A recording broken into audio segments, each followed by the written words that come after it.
Салем, достар! С вами школа Жанатель. Сегодня разберем грамматику казахского языка первого класса. Первая тема у нас Салем синен атынкым. Разберем второе упражнение. Синен атынкым. Минен атым Жұлдыз. Минен атым Айгүл. Минен атым Алмабек. Синен атынкым переводится как тебя зовут. Если дословно перевести, твое имя кто? Минен атым Жұлдыз переводится как «Меня зовут Жұлдыз».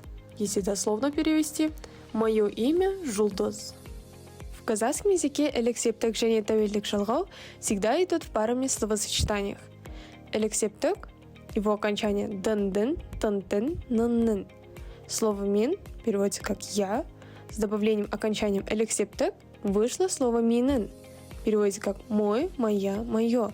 Слово «сен» с добавлением элексептік вышло слово «сенін». Переводится как «твой», «твоя», «твое». Слово «ол» с добавлением элексептік вышло слово «оның». Переводится как «его», «ее». Тәуелдік жалғау.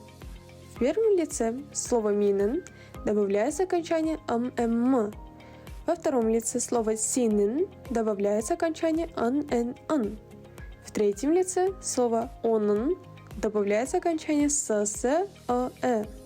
Например, «Минын атым Жұлдыз» переводится как «Мое имя Жұлдыз».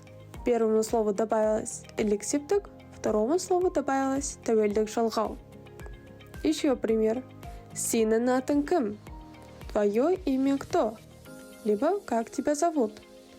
Еще пример. «Оның аты Айгүл». Ее имя Айгүл. Бүгінге болды. Дождитесь следующего видео.